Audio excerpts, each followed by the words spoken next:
جنات پر ایمان بھی، ایمان کا مطلب یہ یقین رکھنا کہ جنات کا وجود ہے، یہ بھی ایمان کا حصہ ہے۔ جنات کا منکر بھی اسلام سے خارج ہے، کیونکہ قرآن مجید سے، احادیث سے، تواتر سے یہ بات ثابت ہے کہ اللہ نے ایک مخلوق آگ سے بنائی ہے، ایک مخلوق بنائی ہے نور سے، جس کو کیا کہا جاتا ہے؟ فرشتہ۔ اردو میں، فارسی میں فرشتہ، انگلش میں اینجل، اور عربی میں ملک۔ عربی میں کیا کہتے ہیں؟ ملک، جس کی جمع ملائکہ ہوتے ہیں، ملائکتہ بہت آتا ہے نا قرآن مجید میں۔ تو گورے بھی مانتے ہیں اس کو، کیونکہ یہ تو آسمانی کتابوں سے، تواتر سے ثابت ہے۔ تو اب یہ فرشتہ چونکہ مادی مخلوق نہیں ہے تو ہمیں وہ مخلوق نظر نہیں آتی۔ اب سائنس کا یہ کہنا ہے، سائنس تو یہاں تک بھائی سائنس مادی چیزوں پہ تحقیق کر سکتی ہے بھائی جان، کچھ چیزیں سائنس کی دسترس سے کیا ہیں؟ خارج ہیں۔ اگر وہ دلائل سے ثابت ہو جائیں، دوسرے دلائل سے، تو ان کو مان لیا جائے، نہیں ثابت ہو تو نہیں مانا جائے۔ اب سارے پیغمبروں نے فرشتوں کے وجود کا بتایا ہے، حضرت موسیٰ، عیسیٰ علیہ السلام، موسیٰ علیہ السلام، داؤد علیہ السلام، تواتر سے۔ تبھی یہود و نصارہ اور مسلم سارے متفق ہیں کس کے وجود پر؟ فرشتوں کے۔ اسی طرح اللہ نے ایک مخلوق کو آگ سے بنایا، اس کو کیا کہا جاتا ہے؟ جن۔ چونکہ وہ انسانوں سے چھپی ہوئی ہے اس لیے اس کو کیا کہا جاتا ہے؟ جن۔ جن چھپی ہوئی چیز کو کہتے ہیں۔ مجنون کسے کہتے ہیں؟ جس کی عقل چھپی ہوئی ہو، پردہ پڑ گیا ہو، دیوانہ ہو گیا ہو۔ جنین اس بچے کو کہتے ہیں جو ماں کے پیٹ میں ہو، وہ بھی چھپا ہوا ہوتا ہے نا۔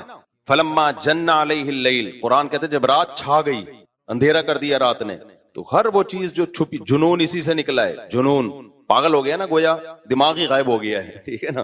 تو ہر وہ چیز جو چھپی ہوئی ہوتی ہے نا، اس میں جیم ڈبل نون والا مادہ پایا جاتا ہے۔ تو جن کو بھی جن اس لیے کہتے ہیں کہ وہ ہوتا ہے لیکن نظر، بولو، نہیں آتا۔ تو اس کے بارے میں ہمارا عقیدہ کیا ہے جو اسلام نے ہمیں بتایا ہے؟ بھائی جنات بھی مکلف ہیں اعمال کے، ان میں اچھے بھی ہوتے ہیں اور ان میں برے بھی ہوتے ہیں۔ البتہ شیطان ایک ایسا جن ہے جو برا ہے، ہر جن برا نہیں ہوتا، لیکن شیطان ایک برا جن تھا جو اڑ گیا تھا نا، پھڈے ماضی میں لگا تھا اور قیامت تک اڑا ہی رہے گا، اس کی نسل بھی ایسا ہی ہے۔ لیکن جنات میں اچھے بھی ہوتے ہیں اور جنات میں برے بھی ہوتے ہیں۔ جنات تعلیم کہاں سے لیتے ہیں؟ انسانوں سے لیتے ہیں۔ جنات میں کوئی الگ سے پیغمبر نہیں آتے، انسانوں ہی کو اللہ نے یہ فضیلت دی ہے کہ جنات فالو کس کو کریں گے؟ انسانوں کو۔ تبھی جتنے مذہب انسانوں میں ہے نا، اتنے ہی مذہب کس میں ہیں؟ جن اگر میرا بیان سنتے ہیں تو 20 رکعت تراویح کے قائل ہو جاتے ہیں، کسی اہل حدیث کا بیان سنیں گے تو 8 کے قائل ہو جاتے ہیں، جہلم والی سرکار کا بیان سنیں گے تو جنوں کی بیویاں عدالت سے جا کے ان کی عدالتوں سے خلا لے رہی ہوتی ہیں کہ وہ شوہر جن شوہر دینے پر راضی نہیں ہوتا۔ وہ سارے جھگڑے جو انسانوں میں ہے نا، جن میں ہو سکتا ہے کچھ 4 شادیاں کرتے ہوں جو میرا بیان سنتے ہو اور پٹ بھی رہے ہوں جنیوں سے، چڑیلوں سے، اور جن میں ایسے بھی ہوں گے جو 1 کے قائل ہوں گے۔ تو جتنے، اب مجھے نہیں پتا جنات کو 4 کی اجازت ہے کہ 1 کی ہے، یہ کچھ مسائل ہو سکتا ہے جنات کی ہم سے ڈیفرنٹ ہوں، لیکن بہرحال تو حدیث سے ہمیں یہ پتا چلتا ہے بھائی ایک مخلوق ہے جسے کیا کہا جاتا ہے؟ جن کہا جاتا ہے۔ وہ ہے، اس کا وجود ہے، اور چونکہ وہ ہو سکتا ہے یہاں بھی کچھ جنات بیٹھے ہوئے ہوں۔ اگر وہ آپ کہیں وہ بیٹھے ہوئے کیوں؟ بھائی وہ کھڑے ہو گئے تو سب آپ لیٹے ہوئے ہوں گے پھر یہاں پہ، اس لیے ان کو بیٹھے ہی رہنے دو۔ میں اکثر چٹکلا سناتا ہوں نا، وہ پرانا ہو گیا لیکن کیا کریں۔ ایک آدمی کو کسی نے بتایا یہ فلیٹ پرانا ہے، خالی ہے، یہاں جنات ہیں، ادھر نہیں جانا، وہ فنٹر بنا ہوا ہے۔ میں چل جن ون کی ایسی کی تیسی گیا، بیل بجائی، بندہ باہر نکلا نا، اب الٹے پاؤں اس کے آنکھیں گول گول، تو پھر بھی اس میں بڑا کانفیڈنٹلی نا اس نے کہا کوئی ڈرتا ورتا نہیں بھائی صاحب، آپ میں نے سنا یہاں کوئی جنات ہیں؟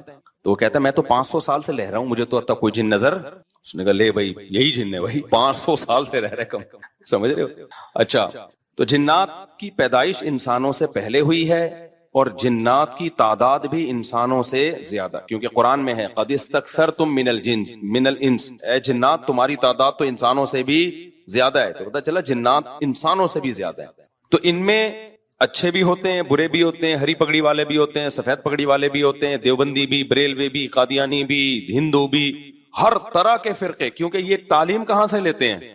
انسانوں سے۔ تو جتنے مولویوں کی جتنی قسمیں ہیں نا، سب سے زیادہ قسمیں تو پاکستان میں پائی جاتی ہیں۔ جتنی قسم کے مولوی ہیں جس ملک میں ہوں گے اتنے ہی قسم کے فرقے بھی اس ملک میں جنات میں بھی ہوں گے، کیونکہ یہ تعلیم کس سے لے رہے ہوتے ہیں؟ میں نے بتایا انسانوں سے۔ دوسرا، ان میں ایک مسئلہ ہے، ان میں شر کا عنصر خیر سے زیادہ غالب ہے۔ انسان کی جو نیچر ہے نا، انسان کی نیچر یہ ہے کہ انسان کی نیچر میں خیر زیادہ غالب ہے، شر مغلوب ہے. انسانوں میں اچھے بائی نیچر اچھے زیادہ ہوتے ہیں، برے کم. ہر انسان جھوٹ کو ناپسند کرتا ہے لیکن کچھ پھیکو بھی ہوتے ہیں. ہر انسان چوری کو ناپسند کرتا ہے لیکن کچھ چور بھی ہوتے ہیں. لیکن جنات کا معاملہ الٹا ہے، ان میں شر کا عنصر خیر سے، یہ سرکشی، آگ میں سرکشی ہے نا. تو ظاہر ہے ہمیں اللہ نے مٹی سے بنایا، مٹی میں کیا ہے؟ تواضع.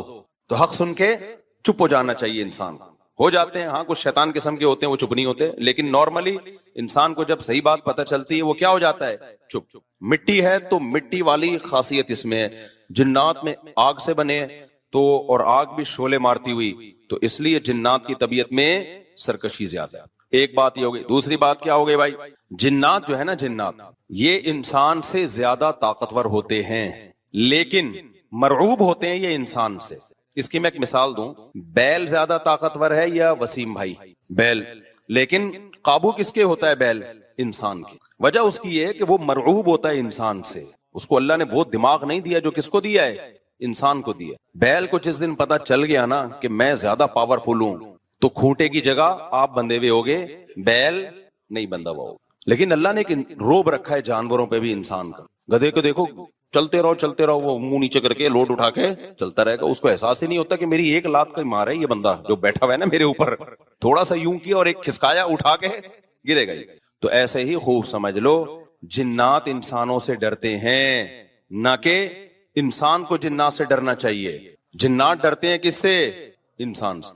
لیکن ہوا یہ کہ قرآن سے یہ بات ثابت ہے. سورہ جن میں اللہ نے فرمایا وَأَنَّهُ كَانَ رِجَالٌ مِّنَ الْإِنسِ يَعُوذُونَ بِرِجَالٍ مِّنَ الْجِنِّ فَزَادُوهُمْ رَهَقًا. جنات انسان پہ سرکش ہو گئے، شرارتیں کرنے لگے. ادھر سے بندہ اٹھا کے ادھر کر دیا، ادھر سے اٹھا کے. ایک صحابی کو جن اٹھا کے لے گئے تھے. حضرت عمر رضی اللہ تعالیٰ عنہ کے دور میں ایک خاتون کا شوہر گم گیا، تو اس کی بیوی آئی حضرت عمر کے پاس کہ میرا میاں ہے ہی نہیں، پتہ نہیں کہاں گیا. حضرت عمر نے 4 سال کے بعد نا اس خاتون کا نکاح فسخ کرا دیا. یہ امام مالک کی دلیل ہے کہ 4 سال کے بعد نکاح فسخ ہو سکتا ہے.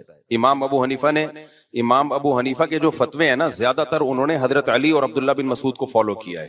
وجہ اس کی یہ ہے کہ وہ کہتے تھے کہ، یعنی جو اس بارے میں حناف کہتے تھے، حضرت علی نے تینوں خلفاء کا زمانہ بھی دیکھا ہے اور نبی کا زمانہ بھی، تو ان کا علم باقی تینوں خلفاء سے زیادہ ہے. اس لیے فقہ حنفی میں حضرت علی اور عبداللہ بن مسعود کو بہت ترجیح دی گئی ہے.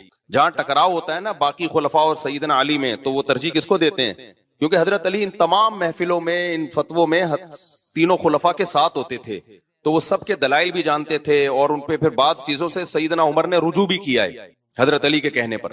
تو عمر کم تھی نا، علم حاصل کرنے کا موقع ان کو زیادہ ملا. تو اس لیے حضرت علی کا موقف جو میں نے خلا والے اس میں ریکارڈ کروایا کہ بھائی نہیں، جب تک ہمیں پتہ نہیں ہوگا مر گیا ہے کہاں گیا تو ہم کیسے نکاح ختم کر دیں. بہرحال حضرت عمر نے کا یہ قول تھا، تو مالکی فقہ میں ہے، تو فقہ حنفی نے بھی اس میں فقہ مالکیہ پہ فتویٰ دیا ہے. تو 4 سال ان کو انہوں نے نکاح کیا کرا دیا، حضرت عمر نے ختم کرا دیا. وہ بندہ آ گیا تھوڑے دنوں میں. تو روایت میں آتا ہے حضرت عمر خوفزدہ ہو گئے نا ٹھیک ہے بھائی، ایک بندہ کہہ رہا ہے میری بیوی آپ نے کسی اور کو کیسے دے دی. تو حضرت عمر نے پھر کہا بھائی اب تمہارے پاس 2 آپشن ہیں، یا تو تمہاری بیوی ہم تمہارے حوالے کر دیتے ہیں، یا پھر مہر لے لو، اس کو طلاق دے دو.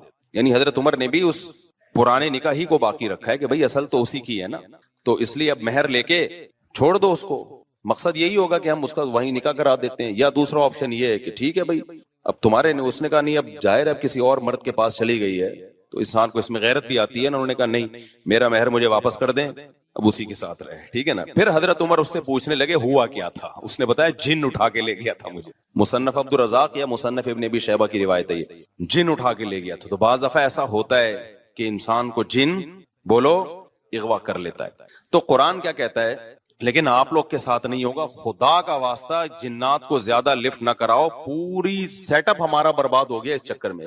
صحابہ میں بھی ایک واقعہ ہو گیا نا، یہ تھوڑی کہ ہر گھر میں جن یہ کر رہا ہے، دوسرے گھر میں جن وہ کر رہا ہے، تو تیسرے گھر میں جن نندوں کو لڑا رہا ہے، چوتھے گھر میں جن ساسوں کو لڑا رہا ہے. ہمارا تو پورا پروگرام یہیں سے شروع ہوتا ہے، یہیں پہ ختم ہوتا ہے. ایک آدھ سینکڑوں میں کوئی ہو سکتا ہے جن اٹھا کے لے جائے، پھر واپس بھی کر کے میرا خیال ہے دے گیا. اچھا، تو قرآن میں سورہ جن میں آتا ہے انہو کان رجال من الانس، جنات نے خود ہی یہ بات کہی کہ ہم سے انسان ڈرنے لگے اور ہم سے پناہ لینے لگے. یعوذون برجال من الجن، ہم جیسے اللہ کی پناہ میں آتے ہیں نا مصیبتوں سے بچنے کے لیے، اعوذ باللہ ہم کہتے ہیں اللہ میں تیری پناہ میں آتا ہوں. تو لوگوں نے کیا کیا تھا, مشرکین نے جنات کی پناہ میں آنا شروع کر دیا کہ جنات ہمیں مصیبتوں سے بچائیں گے. تو جب جنات کو یہ لگانا کہ ہم ڈرتے ہیں انسان سے اور یہ ہمیں اتنی ویلیو دے رہا ہے کہ یہ مصیبتوں سے بچنے کے لیے ہمارا سہارا لے رہا ہے, تو اس چیز نے جنات کو انسانوں پہ سرکش بنا دیا اور جنات اپنی اوقات سے باہر نکل گئے. یہ بالکل ایسا ہی ہے جیسے کمزور سا باریک سا ٹی بی کا مریض ہو اور محلے کے بدماشوں کے دماغ میں کسی نے لا کر ڈرا دیا کہ بھائی یہ دیکھنے میں ایسا لگتا ہے, اندر سے یہ بہت زرخیز ہے, بہت خطرناک ہے. بار بار جب یہ پروپیگنڈا ہوگا تو وہ جو پتلا سا ہے نا, اس کو بھی احساس ہونے لگے کہ شاید میں واقعی میں کوئی بہت بڑا فنٹر ہوں. وہ بھی سینہ چوڑا کر کے چلنا شروع کر دے گا. کسی دن کسی نے ایک چپٹ لگائی تو ڈھیر ہو جائے گا وہ. تو جب انسان کی ناجائز تعریف ہوتی ہے, وہ اپنے بارے میں غلط فہمی میں مبتلا, تو جنات بھی اپنے بارے میں یہ سمجھنے لگے کہ یار یہ اتنے بڑے بڑے انسان جو کیا کیا چیزیں ایجاد کرتے ہیں, لوہے کو پگھلا کے تلواریں بنا لی انہوں نے, اور جہاز ایجاد کر لیے, راکٹ ایجاد کر لیے, یہ کر لیا وہ کر لیا, تو یہ ہم سے ڈر رہے ہیں. ٹھک ٹھک ٹھک ٹھک بڑے بڑے سائنسدان بھی ہم سے کانپ رہے ہیں کہ پتہ نہیں مجھ پہ کسی نے کچھ کر دیا ہے اور یہ جنات یہ کر سکتے ہیں. تو جنات کو لگا کہ بھائی یہ اس سے کھیلو, اس سے کیا کرو. جیسے آپ کے جیب میں بندوق نہیں ہے لیکن کوئی ڈر رہا ہے. ہمارے ایک دوست کے ساتھ کیا ہوا, ایک ڈاکو آیا, وہ ڈاکو بھی کوئی بیچارہ نیا نیا ڈاکو بنا تھا, بیچارہ تو نہیں کہنا چاہیے ڈاکو مخت کو. تو انہوں نے کیا کیا, یوں کیا نا, یوں. یہ رفیع بھائی کا قصہ ہے, ہمارے رفیع بھائی نے بچے ہوئے ہیں, اللہ ان کو بچا کے رکھے, ورنہ حرکت انہوں نے ایسی کی تھی کہ اب تک ڈیلیٹ ہو چکے ہوتے یہ, کیونکہ یہ ڈاکو آج کل ایسے نہیں ہے یوں کرو تو بھاگ جائیں. تو انہوں نے کیا کیا, انگلی سے نا یوں, وہ سمجھا پسٹل ہے, بس یوں یوں دکھایا, وہ بھاگ گیا. تو مجھے آ کے بتا رہے ہیں کہ ڈاکو آیا تھا, میں نے جیب سے یوں کیا, یوں. میں نے کہا رفیع بھائی کوئی دعائیں کام آ گئی ہیں آپ کے. ابھی پرسوں پھر 2 بندے ڈاکوؤں نے شہید کر دیے, 2 بندے جوان گلشن معمار میں. ایک کے تو جبڑے میں گولی لگی ہے, بہت بڑے تاجر تھے وہ, یہ ہمارا گارڈ ہے نا, اس کے پیچھے نمازیں پڑھی ہیں انہوں نے, وہ تو جبڑے میں گولی لگی ہے, منہ کے اندر گھسی ہے, وہ تو ہاسپٹل میں ایڈمٹ ہے, ان کے ساتھ تو دوسرا تھا وہ تو شہید ہوئی, پرسوں کی بات ہے. تو مرتے رہو, تمہاری قسمت میں یہی ہے بھائی. جب تک احتجاج نہیں کرو گے نا, ان کے خلاف نکلو گے نہیں, ان کے گھروں کو گھیرو گے نہیں, دھرنے مار کے بیٹھو گے نہیں نا, بددعائیں 27ویں رات کو اٹھ کے ریکارڈ کروا کے نہیں دو گے, اس وقت تک کراچی کے مسئلے حل ہونے والے. کیونکہ ہماری گورنمنٹ کو پتا ہے کہ ان سے بڑا بےغیرت, کراچی والوں سے بڑا بےغیرت اس کائنات میں کوئی ہے نہیں. تو ان بےغیرتوں کو کوٹتے رہو, پیٹتے رہو, یہ اسی کام کے لیے بنے ہیں یہ. تو باقی بڑے بےغیرت ہیں, میں حکمرانوں کو برا نہیں کہتا, قسم اٹھا کے کہا جا سکتا ہے کہ کراچی والوں سے بڑا بےغیرت مجھ سمیت کوئی بھی نہیں ہے. تو ہماری قسمت میں ہے, مرتے رہو, جنازے اٹھتے رہیں گے. کبھی کوئی بددعا فلسطین اسرائیل کے خلاف بددعائیں دے رہے ہیں, دینی چاہیے. ان بےغیرتوں کے خلاف بھی تو بددعائیں دو یار. ہم نے یہ چیزیں برداشت کی ہیں, گٹر کے ڈھکن نہیں ہے, گٹر ہماری مسجد کے باہر سے 4 سال سے گٹر ابل رہا ہے, 4 سال. کئی دفعہ ہم نے اپنے خرچے پہ صاف کروایا, پھر بھی ابل رہا ہے. کسی سندھ گورنمنٹ کے کسی بندے کو توفیق نہیں ہے آ کے, یار کتنے نمازی آ رہے ہیں گٹر کے پانی سے گزر کے آ رہے ہیں, وہ سب شکایتیں کر رہے ہیں. کوئی مسجد کمیٹی کو برا کہہ رہا ہے, کوئی کس کو برا کہہ رہا ہے, تو سب یہی کر رہے ہیں. بھائی مسجد کمیٹی کہہ رہی ہے ہمارا کیا قصور ہے یار, ہم کتنی دفعہ صاف کروائیں, اور ایک گٹر ہو تو صاف کروائیں نا, پوری گلی کے آپ دیکھ لو حال جا کے. ہم نے پھر بھی برداشت کر لیا, لیکن یار انسانی قتل کون برداشت کر سکتا ہے. ہر دن 4 6 5 10 جوان موتیں کراچی میں ہو رہی ہیں, جوان موتیں. جن کے گھروں میں جنازے اٹھتے ہیں ان سے جا کے پوچھو کیا حال ہوتا ہوگا. لیکن یہ قوم بے حس ہے, یہ سڑکوں پہ نہیں نکلے گی. اس کی قسمت میں ہے کہ پٹو مرو, تمہاری قسمت میں ہے یہ.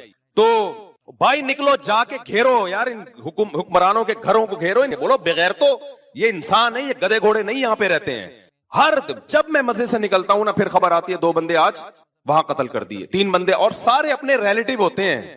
کوئی فلانے کا فلاں جاننے والا, کوئی اس کا. یہ دنیا کے کسی ملک میں ایسی دھاندلی ہوتی ہے کہ یار, دنیا کے کسی ملک میں یہ بغیرتی ہوتی ہے. تو مارے کھاتے رہو, مرتے رہو. بھی پرسوں جماعت اسلامی کے کسی کارکن کو شہید کر دیا. کتنے نیک آدمی تھے وہ, کتنے ان کے چہرے پہ کیسی رونق تھی. کیا گھر میں ان کے کوہرام مچا ہوا ہوگا یار. ذرا سی بات پہ بندہ مارنا ان کے لیے. پچھلے سال سویڈن سے ایک میاں بیوی کا جوڑا آیا ہوا, بچہ چھوٹا ساتھ میں, سویڈن سے چند دنوں کے لیے آئے تھے وہ کراچی. بیوی کے سامنے جوان شوہر کی لاش تڑپ رہی تھی. بچے پہ کیا گزرے گی جو اپنے باپ کو اس طرح سے مرتا ہوا دیکھے گا. تو انتظار کرو اپنی باری کا, اور کچھ بھی نہیں ہے. اور ایسی بے حس قوم ہے نا, جو مرتا ہے وہ بھی احتجاج نہیں کرتا. یہ جو اب جس کے اسباب خفیہ ہوتے ہیں نا, اس کی بھی 2 قسمیں ہیں. اس پہ تو میں کہہ رہا ہوں الگ سے کلپ بناؤ, جادو کسے کہتے ہیں, یہ الگ سے تفسیر کے علاوہ بھی الگ سے کلپ بنانا, تاکہ جادو کے نام پہ جو لوگوں نے روحانیت کے دھندے شروع کیے ہوئے ہیں نا, تو اس قسم کے جادو کی نا, جس کے اسباب مخفی ہوں, ان کی کتنی قسمیں ہیں؟ 2. ایک تو وہ کہ اسباب سائنٹیفک ہی ہوتے ہیں، ادھر توجہ بھائی، ایک تو وہ کہ اسباب اس کے سائنٹیفک ہی ہوتے ہیں لیکن وہ عام آدمی کی سمجھ میں نہیں آتے، وہ ماہرین جانتے ہیں. جیسے میجک شو جو آ رہے ہیں یوٹیوب پہ، ٹانگیں کاٹ دی، کبوتر بنا دیا، اس کے پیچھے جنات کا کوئی عمل دخل بولو نا نہیں ہوتا. لاجک ہوتی ہے، آپ ان سے سیکھو تو بتا دیں گے بھائی کبوتر نہیں ہے، پہلے سے یہاں چھپا کے لائے ہوئے تھے کبوتر، یہاں سے ہم نے کبوتر نکالا ہے. ٹھیک ہے نا. تو ایک میجک شو میں نے دیکھا، ایک آدمی 2 آدمیوں میں تقسیم ہو جاتا ہے بالکل اس جیسے، پتا چلا یہ دونوں جڑواں بھائی ہیں، ایک جیسی شکل ایک جیسے کپڑے، تو یہ اس طرح سے کھڑے ہوئے تھے، ایک لگ رہے تھے، اب یوں ہوئے تو 2 آدمی سر پٹک کے رہ جائے کہ یار یہ ہوا کیا ہے. تو دوسرا جادو وہ ہوتا ہے کہ جنات سے کام لیا جاتا ہے. اب کام چونکہ جنات کر رہے ہوتے ہیں، جنات عام آدمی کو نظر نہیں آتا، رزلٹ سامنے آ رہا ہوتا ہے، پیچھے جن نظر، اور اللہ کا شکر ادا کرے نظر نہیں آ رہا ہوتا کیونکہ جن نظر آ جائے پھر بندہ ویسے ہی غائب ہو جاتا ہے. ٹھیک ہے نا، جن نظر آتا ہی نہیں ہے. تو وہ یہ ہوتا ہے، یہ والا جادو یہ ہوتا ہے جو جنات کے ذریعے، کہ جنات میں شرارت غالب ہے، اور یہ انسانوں کے شیطان جنی ہے نا، اس میں شر کا عنصر خیر سے غالب ہے. تو یہ نیک بہت کم ہوتے ہیں، شریر ان میں زیادہ ہوتے ہیں. تو یہ انسان کو نقصان پہنچانا چاہتے ہیں مگر یہ انسان سے ڈرتے ہیں. قرآن سے یہ بات ثابت ہے سورہ جن میں، وَأَنَّهُ كَانَ رِجَالٌ مِّنَ الْإِنسِ يَعُوذُونَ بِرِجَالٍ مِّنَ الْجِنِّ فَزَادُوهُمْ رَهَقًا، کہ انسانوں نے جب جنات سے ڈرنا شروع کر دیا تو جنات کی سرکشی بڑھ گئی. ورنہ یہ انسان سے ڈرتے ہیں. انسان کی اللہ نے انسان کو صلاحیتیں دی ہیں. طاقتور ہونا الگ چیز ہے، روب ہونا، جنات میں طاقت ہوتی ہے مگر روب انسانوں کا ہی جنات پہ زیادہ ہے. تو ہوتا یہ ہے کہ جو شریر جنات ہوتے ہیں، بعض لوگ ایک فن کے ذریعے وہ کیا کرتے ہیں کہ ان شریر جنات کو خوش کرتے ہیں. اور شریر جنات کو خوش کرنے کے لیے، جیسے ایلومینٹی وغیرہ کا آپ نے سنا ہے نا، کہ کچھ دنیا میں ایسی تحریکیں ہیں جو شیطانی ہیں، تو وہ آپ ان کا ممبر جب بنیں گے جب آپ کوئی بہت ہی وحشتناک کام کریں گے. تو جب وہ شیطانی کام آپ کرتے ہیں تو آپ اس کا ممبر بن جاتے ہیں، وہ کہ بھائی یہ اب ہمارا بندہ ہے. وہ حتیٰ کہ سنا ہے کہ اپنی والدین کا بھی قتل کروا دیتے ہیں آپ سے، کہ ماں کو مار دو، باپ کو مار دو، یعنی سارے وحشیانہ عمل کرا کے وہ کہتے ہیں ابھی ہمارا کیا ہو گیا ہے پکا. پھر وہ آپ کو ٹھیک ٹھاک کمیشن دیتے ہیں، بہت پیسہ دیتے ہیں. وہ کہتے ہیں اب ہم جو کریں گے یہ کریں. ورنہ ظاہر ہے دہشت گرد سے کام لینے میں بھی، اس دہشت گرد کے سینے میں بھی تو دل ہوتا ہے نا. ایک مقام پہ آ کے ہو سکتا ہے وہ رک جائے، بھائی میں یہ نہیں کر رہا، میں کیوں کروں.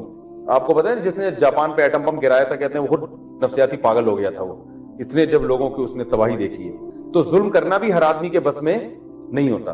تو شیاطین سے کام لینے کے لیے بعض ایسے وحشتناک کام کیے جاتے ہیں، اس سے جنات خوش ہو جاتے ہیں، کیونکہ وہ جنات چاہتے ہیں دنیا میں کفر پھیلے. تو آپ جب کفر کو پھیلانے کی کوشش کرتے ہو اور بہت ہی وحشتناک کام، تو پھر جنات خوش ہوتے ہیں. ایسے موقع پہ ان جنات کو ایک میسج دیا جاتا ہے. وہ میسج جو ہے نا زبان سے نہیں دیا جاتا، وہ کوئی گرہ لگا کے، کسی کا نام پڑھ کے، یا اس کا پتلا بنا کے، ٹھیک ہے نا، اس میں جیسے سوئیاں لگا دی. تو سوئیاں اس بات کی علامت ہوتی ہے، جن کو بتایا جا رہا ہے اس کے پورے جسم کو اس طرح سے خراب کرو، اور وہ اسی کے شکل کا پتلا ایک میسج ہوتا ہے کہ یہ بندہ ہے، اس کو فوکس کرنا ہے. اب ان میں ایسے جیسے معاذ اللہ نقل کفر بولتے ہوئے بھی ڈر لگتا ہے، نجاست سے قرآن لکھنا، یہ تو بہت ہی گندا عمل ہے نا. تو جنات اس سے خوش ہو جاتے ہیں. الٹا قرآن لکھنا، معصوم بچوں کی قبرستان سے ہڈیاں نکالنا. اب ظاہر ہے بچہ ایک تو ویسے ہی بچہ، پھر وہ جب مر جاتا ہے تو اور قابل ترس ہوتا ہے، تو اس کی ہڈیاں نکال کے ایسے عمل کرنا. گند کھانا، گوبر، یہ جادوگر گوبر بھی کھاتے ہیں، حقیقت بتا رہا ہوں، گند کھاتے ہیں. کیونکہ ایک تو سور کھاتا ہے نا انسان، وہ تو پھر بھی دنیا میں بہت سے، لیکن گوں دنیا میں کوئی بھی نہیں کھاتا. تو ایسا وحشتناک عمل کہ گوں کھانا. ایک لانڈی میں 2 جادوگروں کا پھڈا ہو رہا تھا، مجھے ایک صاحب نے خود بتایا، جو وہ علاج کروا رہے تھے ان سے، جادوگروں سے علاج کرانے، حماقت دیکھو. تو وہ پھڈا ان کا ہو گیا، تو وہ کہہ رہا تو کتنا گوں کھاتا ہے بتا. وہ کہہ رہا میں اتنا کھاتا ہوں، اتنا میں، وہ بتا رہا میں اتنے کلو کھاتا ہوں، تو میرے سے بحث کر رہا ہے. ان کے مقابلے ایسے ہوتے ہیں کہ تو کتنا بڑا جادوگر ہوگا، تو ایک گوں کا لڈو کھاتا ہے، 6 لڈو کھا جاتا ہے. تو یہ ان کے، تو یہ ہوتے گندے، میلے، کچیلے. ہندوؤں میں یہ زیادہ ہیں. تو جتنا گند میں رہتے ہیں، جتنے وحشیانہ عمل، خون پی رہے ہیں جی، صحیح ہے نا، زندہ مرغے کا خون پی رہے ہیں، ایسے وحشیانہ عمل کرتے ہیں، تو اس سے شیطانی قوتیں ان کے قریب جمع ہو جاتی ہیں. تو پھر یہ اس کو میسج دیتے ہیں یہ کرنا ہے، تو وہ بھی 100% اس میسج پر عمل نہیں کرتے، بلکہ اس میں بھی یہ سبب ضعیف ہے نا. جن دیکھتا ہے کہ جس سامنے والے کو تنگ کرنا ہے، تو جن پہلے دیکھتا ہے مجھ میں اتنا تپڑ ہے کہ میں اس کو تنگ کروں بھی کہ نہیں کروں، تو وہ سامنے والے کا کانفیڈنس بھی دیکھتا ہے. جیسے قرآن میں آتا ہے نا کہ جنات سے جب انسانوں نے ڈرنا شروع کیا تو جنات ان پر حاوی ہو گئے. تو سامنے والا اگر دیندار ہے، کانفیڈنس ہے، وہ نیند چیزوں میں پڑتا تو پھر جنات اس کا کچھ نہیں بگاڑتے, وہ ڈرتے ہیں. وہ جادوگر ان کو میسج دیتا بھی ہے تو نہیں جاتے وہ, اور اگر جن دیکھتا ہے سامنے والا ویسے ہی کمزور ہے اور اس کا عقیدہ بھی کمزور ہے, پھر جنات اس کو تنگ کرتے ہیں. یہ بات جو میں نے دعویٰ کی اس کی ایک مثال سے سمجھاتا ہوں تو سمجھ میں آئے گی انشاءاللہ. ہم لوگ ایک گاؤں میں گئے, ایک بزرگ کی قبر تھی, تو اس بزرگ کی قبر پہ وہاں گاؤں والوں نے کہا کہ یہاں ان بزرگ کی قبر کے قریب جو بھی لیٹتا ہے یہ بزرگ اس کو دھکا دیتے ہیں اور وہ کلابازیاں کھاتے ہوئے قبرستان کی دیوار سے جا کے لگتا ہے. ہم نے کہا کوئی ڈرامہ ہے, ایسا نہیں ہو سکتا. بزرگ, پہلی بات تو وہ بزرگ تو زندگی میں دھکے نہیں دیتے تھے, مرنے کے بعد لوگوں کو دھکے کیوں دیں گے؟ اور پھر قبر میں مردے میں اتنی طاقت کہاں سے آ گئی کہ وہ قبر کے باہر نکال کے دھکا دے, لوگوں کو ٹانگ مارے؟ انہوں نے کہا ٹانگ مارتے ہیں, لات مارتے ہیں, وہاں جا کے لگتے. ہم نے کہا یہ سینس لیس باتیں. انہوں نے کہا نہیں آپ خود جا کے دیکھ لو ایسا ہوتا ہے. پھر ہم نے کہا یار یہ بزرگ جب دنیا سے گئے تھے, ان کو جب نہلا رہے تھے تو اس وقت لات کیوں نہیں ماری انہوں نے؟ بھائی کسی کو بھی جب مر جائے تو جیسے چاہو نہلاؤ بیچارے کو. تو آج کے بعد تو لوگ بزرگوں کو غسل دیتے ہوئے ڈریں گے کہ یار اگر تھوڑا سا مثلا صدر کھل گیا کچھ ہوئے تو تھپڑ نہ لگا دیں. تو میں نے کہا بھائی یہ نہیں ہوتا, جو مر گیا وہ بیچارہ گیا. بزرگ تو جب زندہ ہوتے ہیں اس وقت لات نہیں مارتے, تو مرنے کے بعد قبر کے اندر سے کیوں ماریں گے؟ انہوں نے کہا تمہارا ایمان کمزور ہے. اب ہم جب وہاں گئے کھڑے ہوئے تو وہ گاؤں کے اتنے موٹے موٹے دیندار تھے, داڑیاں تھیں ان کی. جب وہ قبر پہ لیٹے ہیں نا 2 منٹ انہوں نے آنکھیں بند کی ہیں, اس کے بعد واقعی ہمیں صاف پتہ چل رہا تھا یہ فیک نہیں ہے, ان کے ساتھ ہو رہا ہے. ایک دم دھکا لگائے, کلابازیاں کھاتے ہوئے قبرستان کی دیوار اتنا دور نہیں تھی, چند میٹر دور تھی, دیوار سے جا کے لگے ہیں. انہوں نے کہا دیکھو اچھا ہمیں پتا تھا شیطانی تصرفات ہیں. پھر دوسرا بندہ لیٹا, وہ لڑ گیا. میری باری آئی, میں لیٹا, کچھ بھی نہیں ہوا. انہوں نے کہا سورہ فاتحہ پڑھو, میں نے فاتحہ پڑھی. انہوں نے کہا یہ پڑھو. انہوں نے کہا خود تھوڑا سا لڑک بھی جاؤ, میں لڑک بھی گیا, کچھ بھی نہیں ہوا. ہمارے جامعہ کے ایک اور استاذ تھے, وہ لیٹے, کچھ بھی نہیں ہوا. انہوں نے کہا یار تمہارا تو ایمان ہی ٹھیک نہیں ہے, بزرگوں پہ ایمان نہیں ہے. میں نے کہا اب آپ ذرا لیٹو دوبارہ. جو پہلے لڑکا تھا نا جو بڑا کر رہا تھا کہ یہ بزرگ ہیں, وہ لیٹا, اس کو بھی دھکا نہیں لگ رہا. وہ اٹھا کہہ رہے تم نے تو یہ سارا سلسلہ ہی ختم کر دیا یہاں سے. پھر ہم نے کہا بھائی بات یہ ہے کہ یہ بزرگ نہیں ہے. جنات ایسی جگہ تلاش کرتے ہیں جہاں ان کی دال گلتی ہے. جنات کو انسان سے کوئی لینا دینا نہیں ہے. وہ چاہتا ہے یہ عقیدہ خراب کرنے کا کوئی موقع ہاتھ سے جانے نہ دے. تو اس کو پتا ہے یہ مزار ہے, یہاں میں اگر لوگوں کو کلابازیاں دوں گا تو ان میں شرک پھیلے گا. شیطان تو ہے نا شرک پھیلانے کے لیے. تو یہ اس بزرگ کے بارے میں ان کا عقیدہ مضبوط ہوگا. آج صرف لاتیں پڑوا رہے ہیں, کل ان سے دعائیں مانگنا بھی شروع کر دیں گے. تو جب 2 توحید پرست آئے اور جنات کو اندازہ ہو گیا, تو جنات کو یقین ہو گیا کہ ان کا ان بزرگ پر ایمان نہیں ہے, تو جنات نے ہمیں لات بھی نہیں ماری. حالانکہ لات ہمیں بھی مار دیتے, ہم کیا بگاڑ لیتے, بلکہ مجھے تو 1 لاکھ لات لگتی تو آج میں یہ واقعہ ڈر سے سنا بھی نہ رہا ہوتا کہ کہیں دوبارہ آ کے لات نہ لگا دے ایک اور. ٹھیک ہے نا. تو میں نے کہا بھائی کانفیڈنس ہے, الحمدللہ ٹوٹا پھوٹا ایمان ہے, اس لیے یہ جنات والی دال یہاں گل نہیں رہی. اور میں نے کہا ویسے بھی اگر تھپڑ پڑ رہے ہیں یا لاتیں لگ رہی ہیں تو بزرگ تھوڑی کریں گے, یہ شیطان کر رہا ہے یہاں پہ. تو لیکن وہ اس کے بعد سے رپورٹ تھی کہ اب کسی کو لات لگ نہیں رہی. ہو سکتا ہے پھر بار لوگ اتنا آ رہے ہو, پھر جنات نے شروع کر دیا ہو. تو یہ مزاروں پہ جو الٹی سیدھی چیزیں ہو رہی ہوتی ہیں یہ سب جنات کر رہے ہوتے ہیں. تو اس کا علاج یہ نہیں ہے کہ آپ عاملوں کے پاس جا کے علاج شروع کروا دیں. عاملوں کے پاس جانے سے اکثر خطرہ یہ ہوتا ہے کہ جنات کہتا ہے کہ یہ آدمی اور زیادہ کمزور ہو گیا ہے, پھر یہ عملیات اور جنات اس کو اور پریشان کرتے ہیں. اس کا حل یہ کہ ان کو مایوس کر دو کہ بھائی تو تھپڑ مار, تو لات مار, میں ایسے کا ایسے ہی. ٹھیک ہے نا. خود ہی تھوڑے دنوں میں اپنی فائلیں لپیٹ کے وہ بھاگ جاتے ہیں. سمجھ میں آ رہی ہے بات کہ نہیں آ رہی؟ کیا ہو گیا بس 10 منٹ رہ گئے. اچھا ہے نا, ابھی 2-4 جنات اور بھی مارکیٹ میں لا سکتے. تو یہ جادو کی حقیقت سمجھنے کی کوشش کریں. تو اس میں کیا ہوتا ہے کہ یہ جو ہے نا اس طرح جنات کا استعمال کرتے ہیں خفیہ طریقوں سے.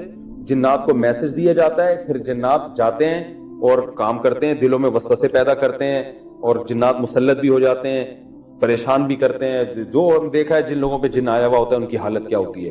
تو اس میں یہی ہے کہ بھائی سورہ فلق سورہ ناس پڑھا جائے, آیت الکرسی پڑھی جائے. حدیث میں آتا ہے آیت الکرسی پڑھنے سے شیطان نہیں آتا.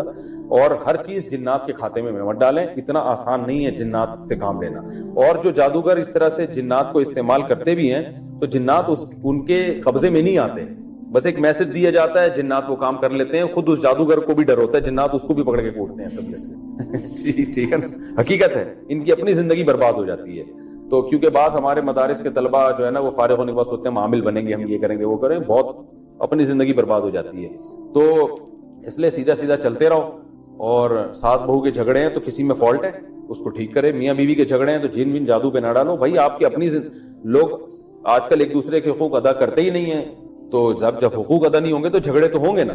جو بھی اس میں تو دیندار بے دین سب برابر ہیں. جہاں گھر میں مسئلہ ہے, کوئی پریشانی ہے, کسی نے کچھ کر دیا تو کسی کا کچھ کرنا بھائی اتنا آسان نہیں ہے, نظام عالم تباہ و برباد ہو جائے گا. تو یہ جادو کے بارے میں ایک اہم بات تھی جو میں نے آپ سے کی تھی. تو یہ جادو کی دو, اچھا ہاں, یہ جو جادو کی پہلی قسم ہے نا, پہلی قسم کہ سائنٹیفک اسباب ہوتے ہیں لیکن وہ خفیہ ہوتے ہیں, ہمیں نظر نہیں آ رہے ہوتے, رزلٹ نظر آ رہا ہوتا ہے. یہ والا جادو قرآن سے بھی ہوتا ہے, یہ ذہن میں رکھیں. بعض عامل کیا کرتے ہیں, آپ سے قرآن کی آیتیں پڑھواتے ہیں, آپ سمجھ رہے ہوتے میرا علاج ہو رہا ہے. وہ آپ جب آیتیں پڑھتے ہو نا, آپ کے دماغ میں ایک بات بیٹھ جاتی ہے, ایک بات بیٹھتی ہے, کچھ ہو رہا ہے, کچھ ہو رہا ہے, کچھ ہو رہا ہے, یہ سورت اتنی دفعہ پڑھو ہو رہا ہے, اور وہ آپ کو ایسا لگتا ہے کہ ہو گیا. وہ دماغ میں خیال گھسا دیا جاتا ہے. ایک عامل تھا, ہمارے استاذ نے اس کو پکڑ لیا, اس سے پوچھا یار یہ تو, وہ ہوا یہ تھا کہ ایک میاں بیوی تھے, ان کے اولاد نہیں ہو رہی تھی, تو اس نے بلا لیا ان دونوں کو. وہ ایسے ہی علاج کرتا تھا. علاج کیا کرتا تھا, اولاد والا پھر بھی نہیں ہوئی, اولاد جادو سے ہوئی تو ہوتی نہیں. وہ جب دونوں آ گئے تو اس نے ڈرامہ کیا, اندھیرے کمرے میں دونوں کو لے گیا, اور پتہ نہیں ایک درخت بنایا ہوا تھا, ایک عجیب سا, یہ اب یہ کیا ہے, مسمرزم ہو رہا ہے, خیالی نا دماغ پہ قابو پایا جا رہا ہے کہ کچھ ان کو دکھاؤ, کچھ ہو رہا ہے عجیب سا. ان دونوں سے کہا کہ اوپر کی قمیض پہنو, بولتے ہوئے بھی اچھا نہیں لگ رہا. دونوں سے کہا اپنی شلواریں اتار دو, صرف قمیض ان کی لمبی تھی, قمیض پہنو. اب ظاہر ہے وہ ان کو لگے گا کچھ ہو رہا ہے, اب لیکن ہیں جو کہ میاں بیوی دونوں ساتھ ہی کھڑے ہوئے ہیں. پھر ان سے کہا کہ اب اذا زلزلت الارض زلزالہا, اذا زلزلت الارض یہ والی سورت پڑھو بار بار. حالانکہ اس سورت کا اولاد سے کوئی تعلق نہیں, لیکن نا یہ ایک ایسی سورت ہے, ان کو لگے گا کچھ عجیب سا ہو رہا ہے. قل اللہ کہتے تھے, وہ نارمل سب پڑھتے ہیں. تو اذا زلزلت الارض, یہ عامل خود بتا رہا ہے ہمیں کہ میں یہ عمل کرواتا ہوں اور اس میں ہوتا کچھ بھی نہیں ہے, ان کا اپنا دماغ میں کیپچر کر لیتا ہوں اس عمل کے ذریعے, پھر جو ان کے دماغ میں ڈالوں آ جائے گا.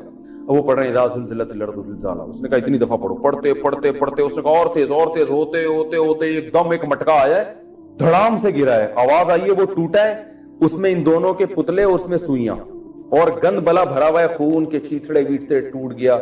اس نے سکون کا سانس لیا, اس نے کہا یہ جادو تھا جو میں نے ختم کر دیا, آپ پہ پتلے پہ سوئیاں تھی اور ختم. وہ دونوں مطمئن ہوئے, گھر چلے گئے. اولاد تو ہونی نہیں ہونی, وہ اگر ہوئی ہوگی تو اللہ کی مرضی سے ہوئی ہوگی, تو ویسے ہی کسی کے ہو ہی جاتی. ہمارے استاذ نے پوچھا یار یہ کیا, اس نے کہا اللہ کی قسم کچھ بھی نہیں تھا نہ کوئی مٹکا تھا. یہ مسمرزم ایک فن ہے, آپ کے دماغ کو کیپچر کر کے آپ کو ایسی چیزیں دکھا دیں گے جو ہوں گی نہیں. سحروا اعین الناس ہے نا قرآن میں, جیسے جادوگروں نے رسیوں کو جب پھینکا ہے تو لگا کیا کہ یہ سانپ بن گئی, حالانکہ حضرت موسیٰ کلیم اللہ سمجھ رہے ہیں کہ سانپ بن گئی ہیں, ڈر بھی رہے ہیں, حالانکہ سانپ تھوڑی تھی. تو یہ والا جادو جو ہے نا, اس کے لیے کوئی بھی الفاظ دہرائے جائیں جس سے آپ کو یہ لگے کہ کچھ ہو رہا ہے, اس سے آپ ایک نفسیاتی طور پر نا ایک حصار میں آ جاتے ہیں.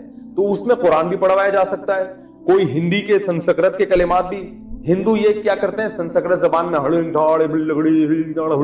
پڑھائیں گے, گھوڑے بلے گدے گھوڑے سارے بلائیں گے, اور آدمی سمجھتا ہے بھائی کچھ ہیں جادو وادو. ہم بچپن میں جب کرتے ہیں انتر منتر کلی کلندر ہو جا منتر چھو, یہ انتر منتر کلی کلندر, تو وہ کچھ بھی.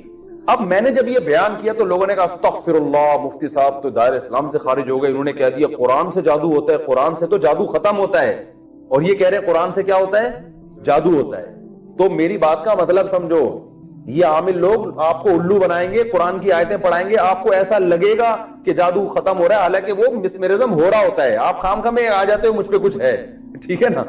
اور یہ میں نہیں کہہ رہا, مولانا ظفر احمد عثمانی رحمۃ اللہ نے حکام القرآن میں لکھا ہے کہ یہ قرآن سے مسمرزم کی, وہ اس میں قرآن برائے قرآن نہیں ہوتا, اس کا مقصد کچھ بھی کلمات پہ لگا دو جس سے اس کو یہ ہو کہ کچھ ہو رہا ہے, توجہ مرکوز کرنے کے لیے. وہ قرآن سے بھی یہ کچھ بھی جتنے عجیب کلمات ہوں گے نا, قرآن جو عامل لوگ ہیں وہ قرآن اس لیے بتاتے ہیں تاکہ آپ کو یقین آ جائے کہ بہت مبارک کلمات ہیں اور یہ تو علاج ہی کر رہے ہوں گے, حالانکہ وہ علاج نہیں ہوتا. اب یہ قرآنی سی ڈی آئی تھی, اس میں کیا تھا, بہت تقسیم ہوئی ہے, وہ مختلف قاریوں کی آواز میں یہ سورت آپ اتنی دفعہ 1.5 گھنٹے تلاوت کریں تو آپ پہ جادو ختم ہو جائے گا. اب لوگوں کے ساتھ جادو ہو رہا تھا, میں نے لوگوں کو بتایا, میں نے اس سی ڈی کے خلاف بیان کیا, لیکن میرے خلاف فتوے آنا شروع ہو گئے. ہم نے کہا جاؤ بڑھ میں, تمہاری جب سمجھ میں نہیں آتی بات تو چھوڑو, پھر کاروبار کرو. یہ وہ قرآنی سی ڈی یہ ہوتی تھی کہ کئی ساری صورتیں وہ قاریوں کی آواز میں آپ بیٹھ جاؤ. اب ظاہر ہے اس کو سننے کے لیے وہ بیٹھے گا جس کے پہلے سے اپنے بارے میں وہم ہوگا کہ مجھے کیا ہے, جادو. اب وہ ایک فریکوینسی کے ساتھ جب آپ